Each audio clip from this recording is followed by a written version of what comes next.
मैं तमाम दर्शकों को बताती हूं, आनंद भाई, आप भी दोनों, आनंद भाई, रौनक यहां पर, और हर्षवर्धन जी और मेरे तमाम दर्शक, न्यूज रूम में आज चर्चा हो रही थी कि भैया ये नीट पर हम किन किन को बिठा सकते हैं, कौन को। हम नहीं चाहते हैं कि राजनीतिक तू तू मैं हो, लड़ाई हो, शो खत्म हो जाए।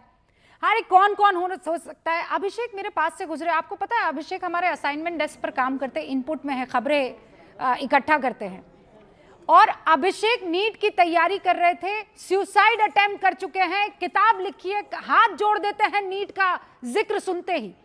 डिप्रेशन से ये बच्चा गुजरा और आज की तारीख में मीडिया में असाइनमेंट पर ये खबरें इकट्ठा कर रहे हैं।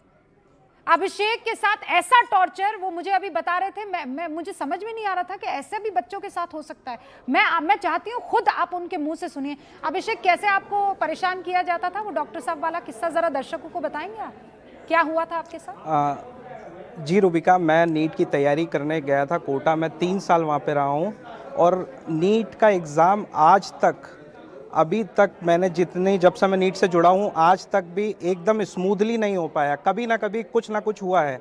मैं एनटीए को नेशनल टेस्टिंग एजेंसी ना कहकर नेशनल टेम्परिंग एजेंसी कह सकता हूँ, क्योंकि जिस प्रकार से गड़बड़ियाँ होती है, नीट का एग्ज़ाम एक बच्चा नहीं देता, उसके पूरे पेरेंट्स, उसका समाज और उसके सारे दोस्त, उसका सारा मेंटल प्रेशर उस बच्चे के ऊपर होता है। और पूरे साल तैयारी करने के बाद में आखिर में ये आता है कि एग्ज़ाम दोबारा होगा, यहाँ पेपर लीक हो गया, वहाँ पेपर लीक हो गया।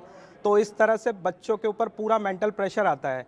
और मैं आपको बात बताना चाहूँगा 2015-16 की, जिस समय मैं कोटा में था। उस साल कोटा के एक नंबर 1 कोचिंग इंस्टीट्यूट, नाम नहीं लेना चाहूँगा, उसके यहाँ से आईआईटी में भी फर्स्ट रैंक आई थी और नीट में भी फर्स्ट रैंक आई थी। तो उन्होंने ऐसा माहौल क्रिएट किया कि इस साल भी हमें फर्स्ट रैंक लानी है। तो बच्चों को इतना प्रेशराइज़ किया गया कि जो संडे की छुट्टी होती है उसको भी कैंसिल करके उसमें भी जो है रिवीजन टेस्ट और क्लासेस अटेम्प्ट की गई। तो उस साल लगभग रिपोर्टेड 53 सुसाइड्स हुए थे। ऑफ पेपर तो लगभग कितने हुए होंगे किसी को पता नहीं। 4 मेरे जिस कॉलोनी में मैं रहता था, 4 उन लोगों को जिनके साथ मैं रोज़ आमने सामने मिलता था, मैस पे मिलता था, कोचिंग में मिलता था, उन लोगों ने सुसाइड किया।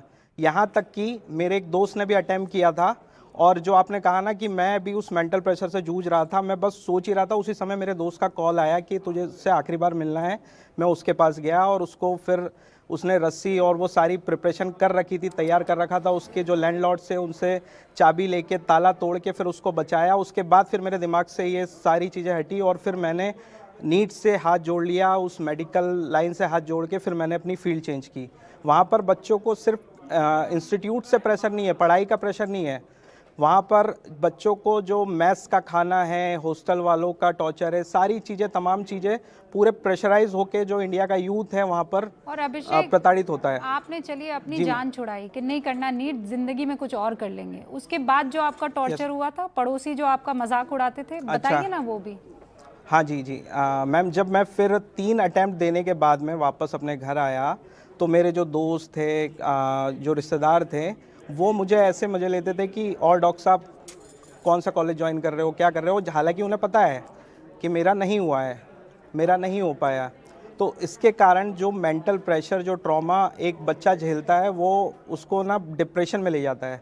फिर उसके बाद जब मैं खाली था वहाँ से, मतलब मैं कुछ कर नहीं रहा था, एकेडमिक्स में मैंने कुछ ज्वाइन नहीं किया था, तो फिर उस खाली पीरियड में उन सबको जवाब देने के लिए हम दोनों ने, जो मेरा एक दोस्त और था, उन दोनों ने मिलके एक नॉवेल लिखी, एक बुक लिखी। उसके बाद फिर मैंने फील्ड चेंज की। तो ट्रॉमा की बात यह है कि नीट का एग्ज़ाम जो एक बच्चा नहीं देता, उसके पूरे परिवार और उसके सारे रिश्तेदार देते हैं। और अगर उसका बाय चांस नहीं हो पाता है तो फिर क्या। अब मुझे बस एक बात बताइए, जब ये खबर आपके पास आई, आज ब्रेकिंग न्यूज़ तो आप ही ने हमको दी होगी, रिपोर्टर ने आपको दी, फिर आपने आउटपुट तक पहुंचाई। Yes ma'am. क्या फील था आपका उस वक्त, क्या सोचा आपने जब ये खबर आई? सबसे पहले तो यही फील था कि साला इस बार भी हो गया, इस बार भी पेपर लीक हो गया, इस बार भी दोबारा एग्ज़ाम कंडक्ट हो रहा है। ऐसा सेम फील मुझे आया था 2016 में। तब 2 बार एग्ज़ाम कंडक्ट हुआ था, फेज़ 1 और फेज़ 2 में, क्योंकि जो स्टेट वाली एग्ज़ाम होती थी उसको रद्द करके फिर फेज़ 2 लॉन्च किया गया था। तो फेज़ 1 में मैंने अच्छे से पेपर दिया था, लेकिन कहीं ना कहीं मेंटल प्रेशर होता है ना कि अब और बच्चे एग्ज़ाम देंगे, फिर कट ऑफ तक मेरे मार्क्स पहुंचेंगे नहीं पहुंचेंगे। फिर मैंने दोबारा एग्ज़ाम अटेम्प्ट किया और फिर मेरा कुछ मार्क्स से नहीं हो पाया। हाँ, उस मार्क्स से मेरा सरकारी कॉलेज नहीं मिला।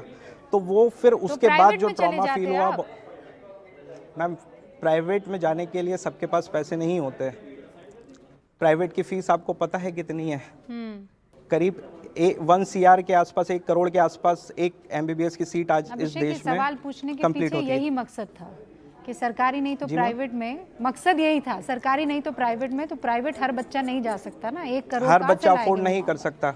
अभिषेक, मैम, लेकिन मैं शुक्रगुजार हूँ कि आपने दूसरा रास्ता चुना, लेकिन कई ऐसे बच्चे हैं जो उस टॉर्चर, उस ट्रॉमा को नहीं झेल पाते। मेरे 2 और साथी यहाँ पर मौजूद हैं, लेकिन उससे पहले रौनक, आप तो DSSU के पूर्व अध्यक्ष भी रह चुके हैं रौनक। ऐसे ये जो माफिया हैं, मैं इनके काम को समझना चाह रही हूँ, क्योंकि ये लोग आपकी नज़रों से भी गुजरे होंगे। पूरा सिस्टम जो यूनिवर्सिटी का होता है किसी अध्यक्ष से छुपा रहे, ऐसा हो नहीं सकता है। ये लोग पकड़ में क्यों नहीं आते हैं? ऐसा क्या इन सभी का रौला है? देखिए रूबिका जी, पहले तो सबसे पहले मैं धन्यवाद करना चाहूँगा आपके चैनल का। और जैसा कि आपने बताया कि यूनिवर्सिटी का अध्यक्ष था, तो हमने सिर्फ अब की बार ये पेपर